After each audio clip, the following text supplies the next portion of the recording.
Hey gang, it's Dr. T here, Wednesday night, and we have rapid fire Q&A tonight.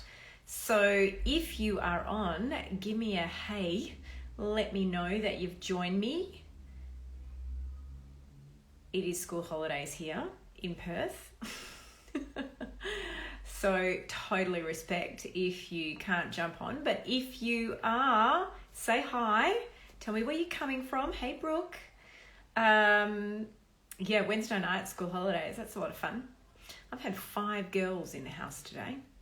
That was awesome. I don't think I've had that since I was at school.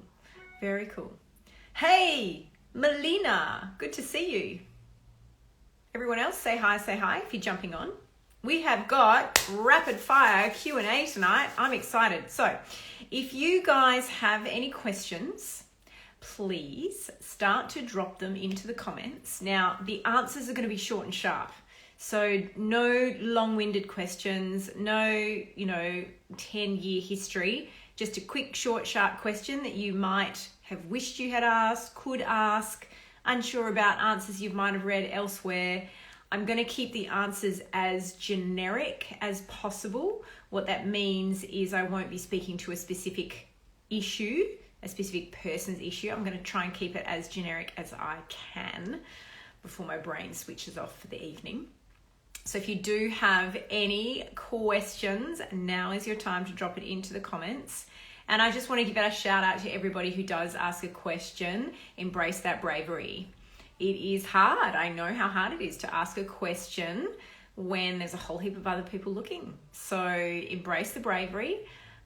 You will not regret it. So anything.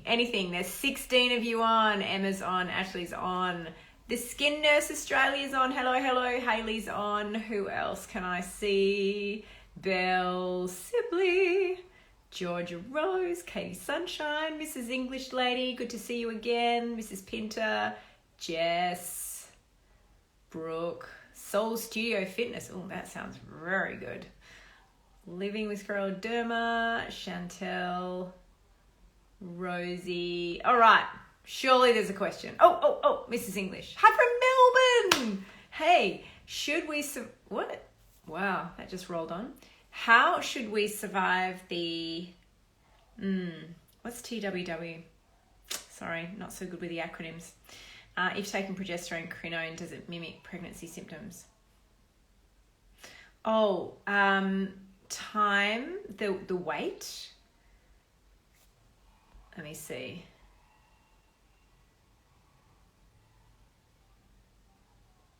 Air cruising. I'm going to come back to the question from Mrs. English Lady when you clarify for me what 2-week wait. Yes, of course it is, the 2-week wait. Kind of like that TTC. The 2-week wait, how do you survive it? Oh my goodness. Look, I don't think you should wrap yourself in cotton wool. I think you should be as normal as you can. Don't do things to extremes. So don't drink, don't smoke, don't sit in a sauna, don't do Bikram yoga. Be sensible, do gentle exercise, get lots of sleep. Yes, you can have sex if you want to. It has not been proven to cause any harm whatsoever. It's not going to disrupt the pregnancy. It's not going to increase the risk of infections. And the second part of your question is, if taking progesterone, crinone, does it mimic pregnancy symptoms? Depends what your pregnancy symptoms are, but crinone is fairly benign. Some women can get some significant mood change on it, but it's difficult to tell in that 2-week wait, isn't it? Some women can get some breast tenderness. Some women can find it cause them to be a bit sleepy, though I think Prometrium does that more. So it depends what sort of pregnancy symptoms. Nausea and vomiting is not typical of crinone. All right, Soul Studio Fitness, effectiveness of pre-testosterone on sperm, pre-testosterone. Name the drug that you're talking about. Effectiveness on pre-testosterone on sperm motility. Look, sperm grow up in a testosterone-rich environment. The best thing to be promoting the optimization of that testosterone is LH or anything that mimics LH, luteinizing hormones. So HCG is one of the things that is commonly used. You might know that as Pregnal or Ovidril, to increase intratesticular environment. Now that's all about quality. It doesn't change sperm motility. If there is a sperm motility problem, it's either antibodies or something inherent in the sperm itself. Rosie Louise, egg freezing while on isoretinoin or waiting period necessary. Isoretinoin or retinoic acid or vitamin A kind of all fits in the same group. No, it's all about the teratogenesis in the embryo, right? So it's not affecting the eggs. So absolutely you can freeze your eggs whilst on those products. I am great, Bells. Thank you for asking. Ashley Jane, when is the best time to commence acupuncture with IVF and throughout? Oh, wow. That's a difficult question because at the moment, the large multi-center randomized controlled trial that was done looking at acupuncture does not show that it actually improves pregnancy rates, which is what you guys are wanting, right? Pregnancy. So I don't know the answer to that. If it is for management of your self, like your holistic self during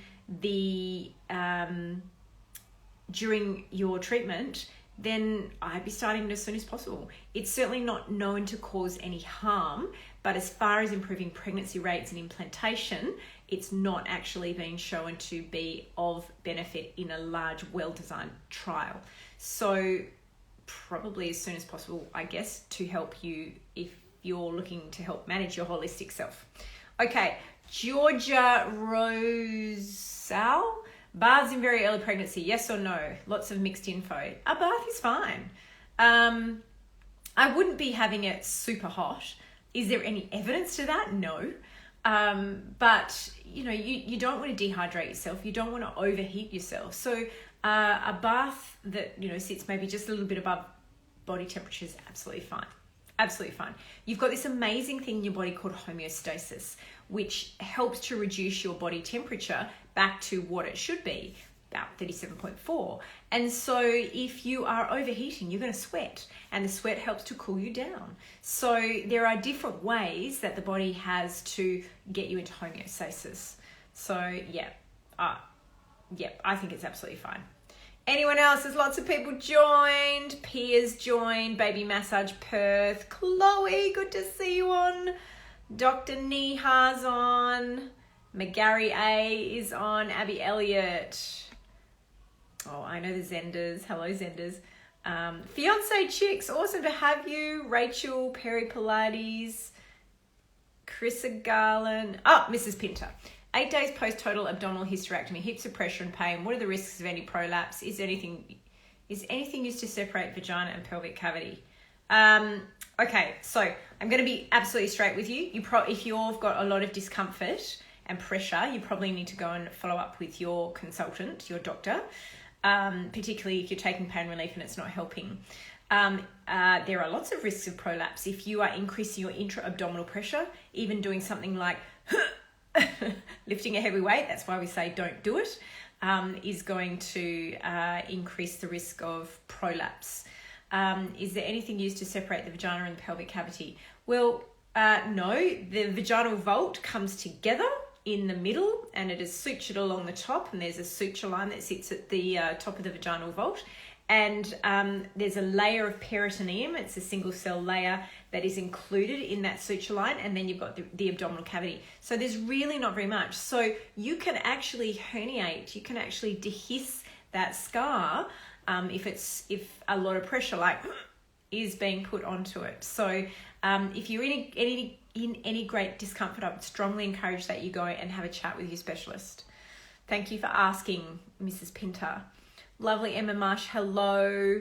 Jopo96, K Pezka, welcome. Brooke Banfield. For men, smoking and drinking in young years throughout 20s to 30s, too little too late for sperm quality, or can this be boosted again? Absolutely. So the thing about blokes and sperm is that the blokes are constantly producing new sperm from their little germ cells. And the biggest impact factor that smoking and drinking has is on the oxidative stress, the DNA fragmentation.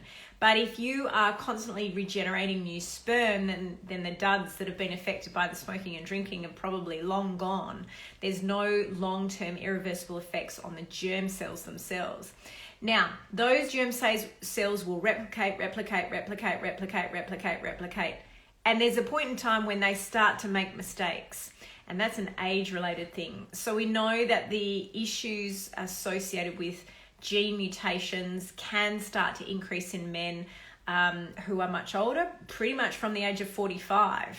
So we know that older men can have sperm quality issues and sperm increased risk of autosomal dominant gene conditions in children born. But the acute impacts of smoking and drinking are not long lasting. Yes, you can rectify things because the lifespan of a sperm is 90 days. Nicole Lou, Mrs. English, how many IUIs would you recommend before suggesting IVF? Okay, loaded question, Mrs. English. Because it's an individual situation, right? That's a pretty borderline answer for you, isn't it?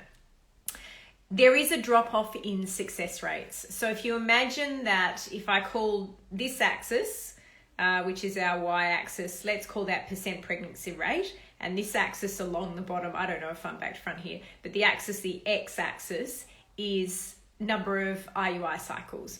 And what we know is as the number of cycles increases, the pregnancy rates start to plateau. Because the one big thing about IUI is that we don't know what's happening at the cellular level. We don't even know if the egg and the sperm are actually meeting. We don't know if they're fertilizing, and we don't know if those embryos are continuing. So you never get to see that process when you do IUI. So there could be something as simple as a fertilization issue, which you're not going to pick up with IUI. IUI really just doubles your background chance. So if your background chance is sitting about 5%, then at best IUI is going to get you 10%. It's not really very good statistics. So I don't know, my magic number is about 3 to 4 cycles. I wouldn't push on with IUI beyond 3 to 4 cycles, particularly if everything else looks good. Okay, but remember what I said before. This is a generic answer and your personal situation may be completely different. So talk to your specialist. All right, Amanda Lee's joined, Style Voya, Natalie Redalic. Hello, Megan's Lovely Life. Thanks for coming on. Maisha Chandiri. Hello. Sarah O'Doherty. Tazzy. Awesome to see you guys on. Agnieszka Dietitian. Hello. Thanks for joining. Belle Sibley. Does Clexsane help a positive result for an egg donor? No. No, it doesn't.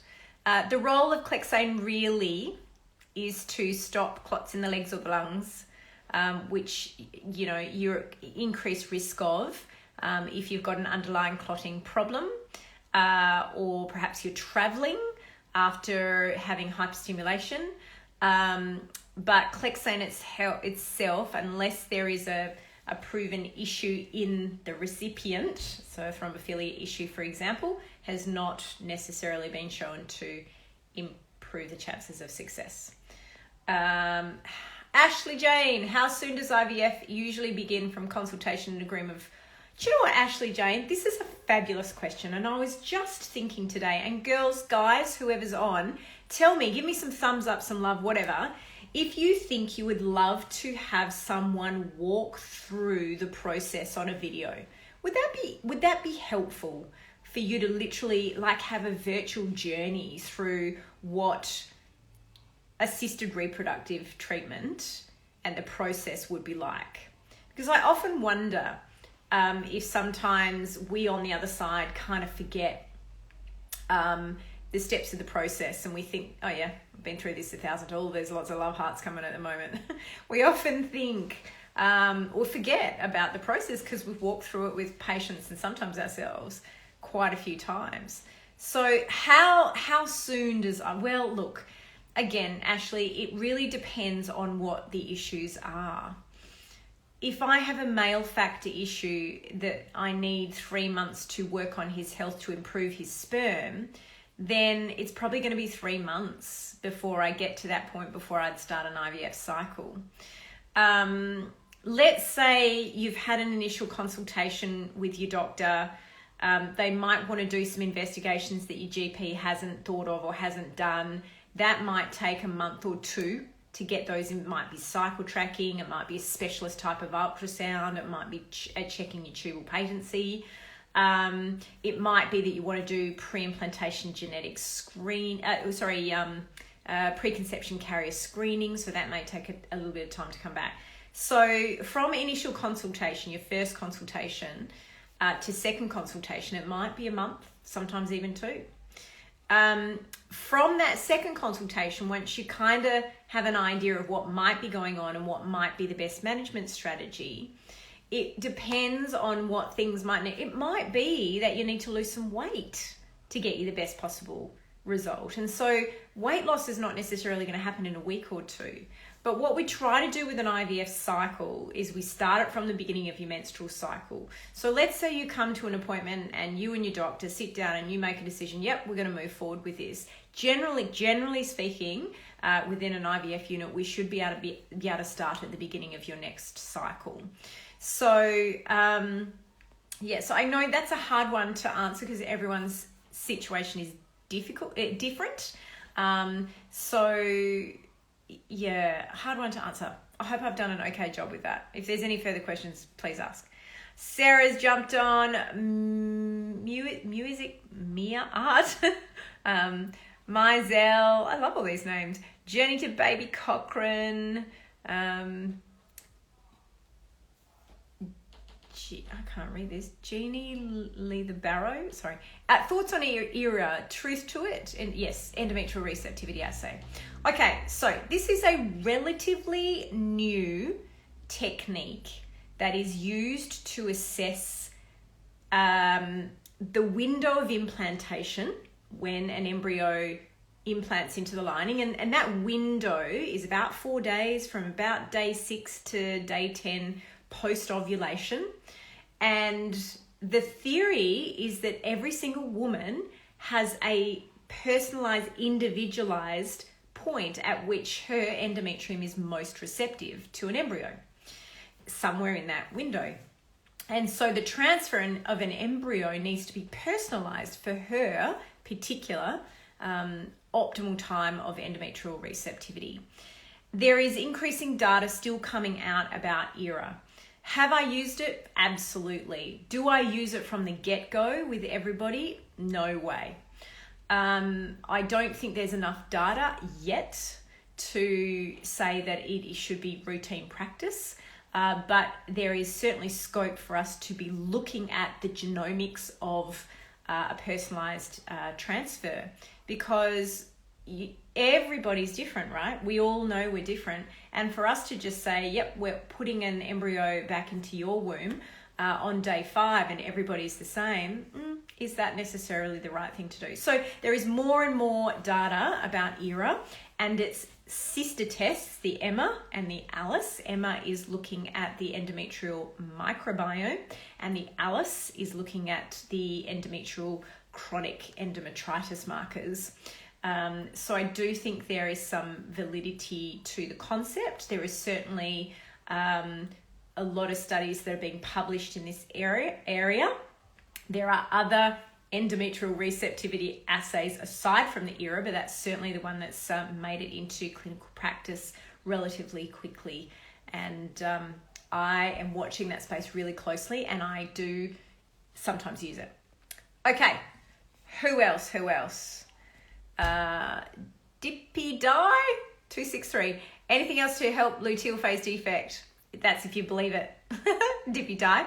I start IVF first round this week. Good luck, my friend. I send you all the positive vibes. I really do.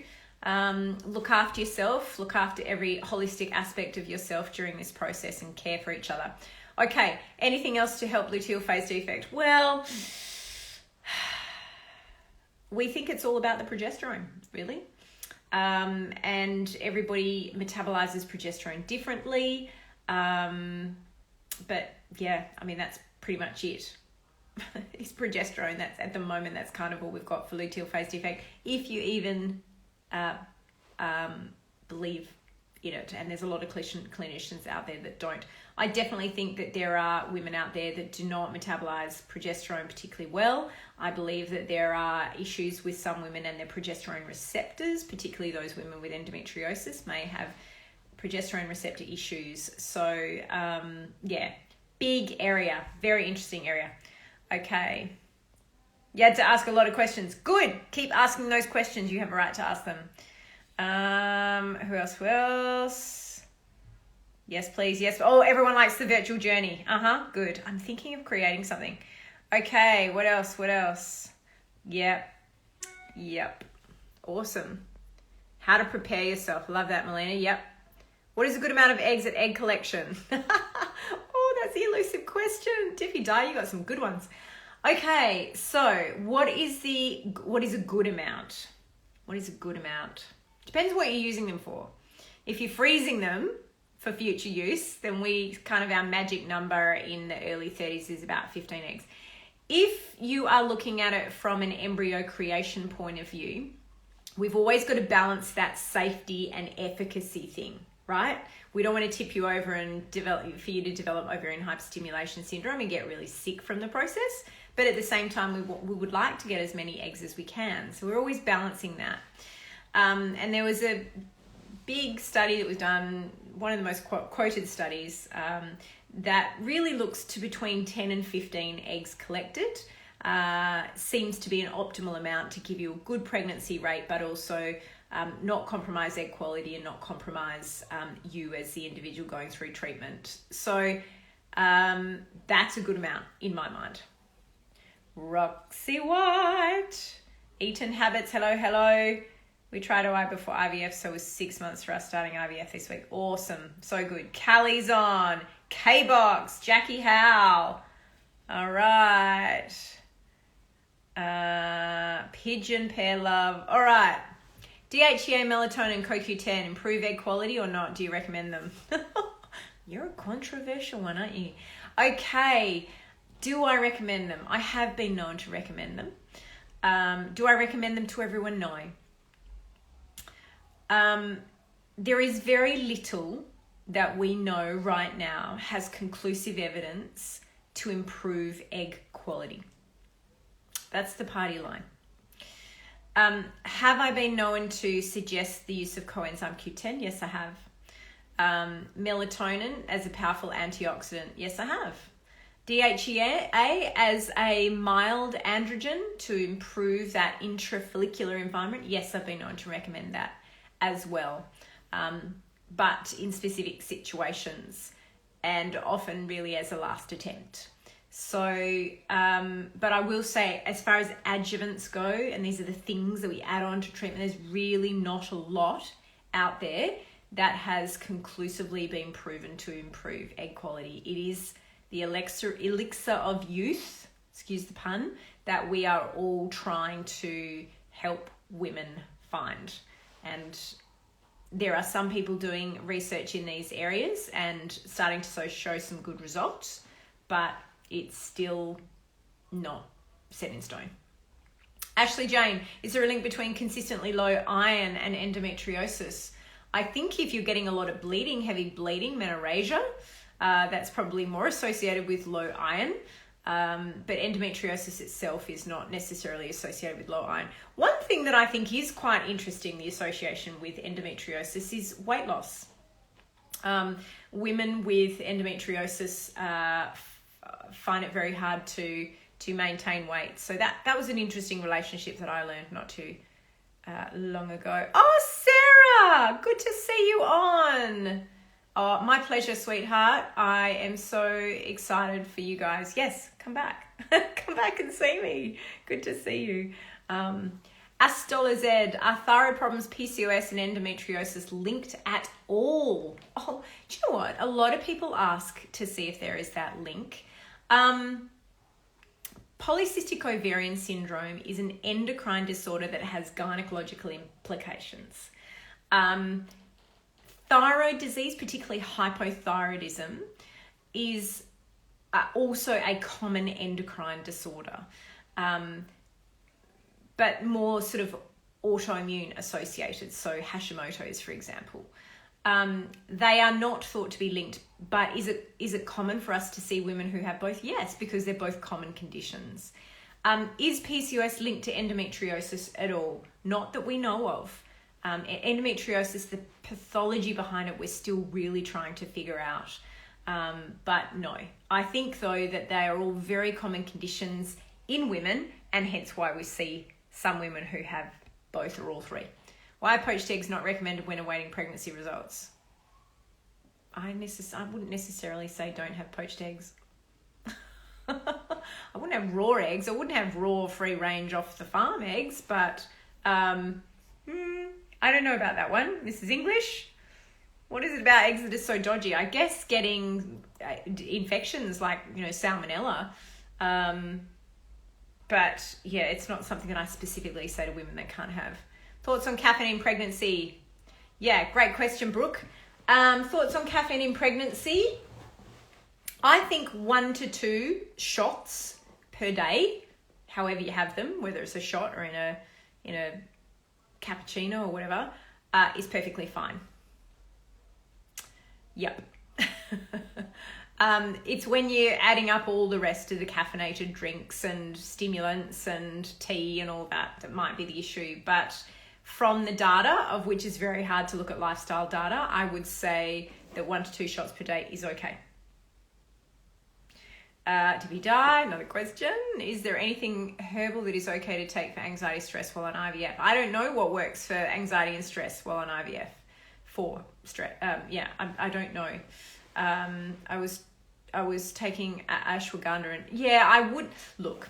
We don't know how these things interact with the medications that we use. That's the issue. We just don't know. And so I would be working really closely with your fertility specialist. I would be ensuring that whoever has prescribed the herbs works within this area of fertility. But I don't think that we can guarantee that they don't interact. And it would be a good idea perhaps to look at other mechanisms for managing anxiety and stress than taking herbs that may or may not impact on your outcome. Next question. How long must you wait after having a baby to start IVF? Stop breastfeeding. That's the big one. So if your cycle has come back to normal, then you probably can go fairly quickly. But yeah, if you're breastfeeding, you will not get good results. Stage 4 endo, pouch of Douglas full of endo is vaginal birth an option? Oh no, definitely a vaginal birth. Well, either really, whatever you want. What you find with pregnancy is that it often burns away endo. So I don't think you're obliged to have a cesarean delivery just because you've got pouch of Douglas disease. Experiencing weight loss since endo. There you go, Ashley. That's interesting.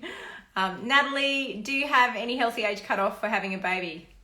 Oh, that's a controversial question. I think I'm going to make that my last one for tonight. I could keep going, but I'm going to make that one my last one for tonight. Do I have a healthy age cutoff? So here's the thing. The older that we get, the greater our risks of complications in pregnancy. That's the facts, Jack. No matter whether we look after ourselves with yoga and eat biodynamically and all those sorts of things, as we get older, we have an increased rate of preeclampsia and gestational diabetes and growth restriction and cesarean delivery, and all those things increase the older that we get. And that increases anywhere from sort of 36, 37 on. So I think it's important that anyone over, I'm going to say 43, it's just a choice, but 42, 43, I think should see an obstetric physician before falling pregnant, whether that's with IVF or spontaneously. I think it's really important that you are well aware of what the risks are in pregnancy, because they do go up. All right. Nature is the law. Yes, Natalie, it is. Thank you so much for joining me tonight. Oh, F45 or half marathon training whilst trying to conceive. Megans. Megan's lovely life.